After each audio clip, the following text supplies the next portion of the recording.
Okay, the Masters of Horror series is somewhat hit or miss most of the time. John Carpenter's pro-life is relatively a miss. It begins with the girl going to an abortion clinic because she wants to have her child aborted.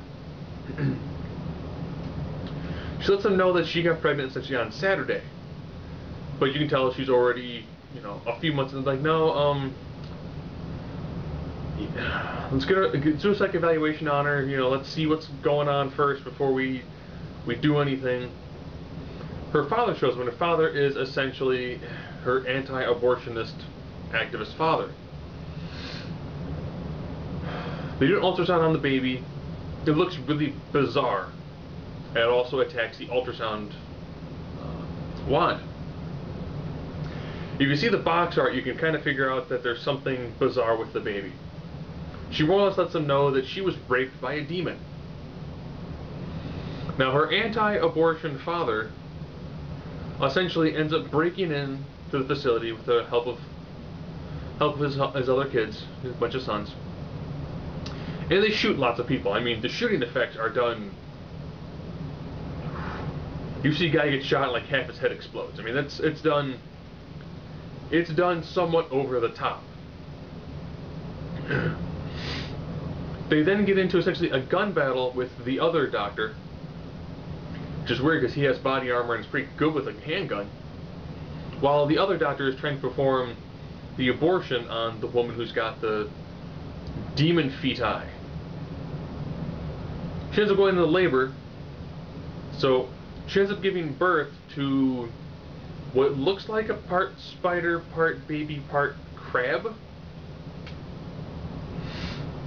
All this time, Ron Perlman, who's hearing the voice of God tell him to protect the baby, doesn't know something's bizarre with the baby. They finally pin the other doctor down, the one who was shooting at them. They shoot him a couple times, but he can't do anything.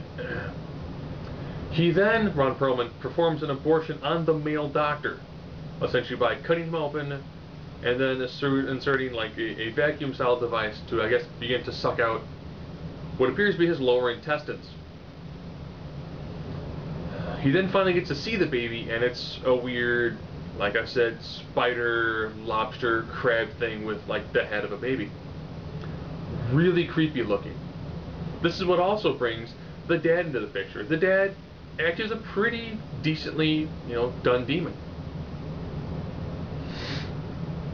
Where this one really falls apart at is you've got the anti-abortionist who's going on essentially a killing spree. You have the abortionists who at first were like, let's do a psych evaluation, you're too young for this operation, and your dad's a crazy person who's tried to like shoot up the building before, who's currently shooting up the building. Oh, and you've been raped by a demon. It's disjunctive. Beyond the couple creature effects, that's actually pretty decent. This one's just bizarre. This was definitely kind of one of those, I think Ron Perlman needed to make a boat payment. Because the script is, for John Carpenter, you expect a lot more from John Carpenter. And this one's just, it's not a very good script. The acting is fairly meh. You can tell it borrows from lots of things like The Thing and lots of other earlier work. It just doesn't seem to really gain good footing and then move forward from there.